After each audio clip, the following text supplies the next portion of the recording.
கிறிஸ்துவம் இன்றைய நற்செய்தி ரட்சிப்பின் வஸ்திரம் அவசியம். மத்திய சுவிசேஷம் 22:8-14 வரைக்கும் நீங்கள் பார்த்தீங்கன்னா, பரலோக ராஜ்யம் ஒரு ராஜா தன் குமாரனுக்கு கல்யாணம் செய்யறதுக்கு ஒப்பா இருக்குன்னு நம்ம பார்க்குறோம் இல்லையா.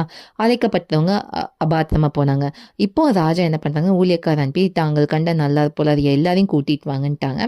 இப்போ விருந்து சாலை பார்த்தீங்கன்னா ஃபுல்லாக மக்களால் இருக்குது. ஆனால் அங்கே ஒரு மனுஷன் என்ன பண்ணலன்னா கல்யாண வஸ்திரம் தரிக்கல. அப்போ அந்த ராஜா கேட்குறாங்க, நீ ஏன் கல்யாண வஸ்திரம் இல்லாமல் நீ இருக்கேன்ட்டு. அதற்கு அவன் பேசல. உடனே அந்த ராஜா என்ன பண்ணாங்கன்னா அவனை புறம்பான இதில் போடுங்கன்னு சொன்னாங்க. அப்போ என்னன்னா, அழைப்பு எல்லாருக்கும் பொதுவானது தான். ஆனால் அந்த அழைப்புக்கு பார்த்தவன்ல நடக்கணும். அந்த மனுஷன் கல்யாண வஸ்திரத்தை தரிக்கலாம்.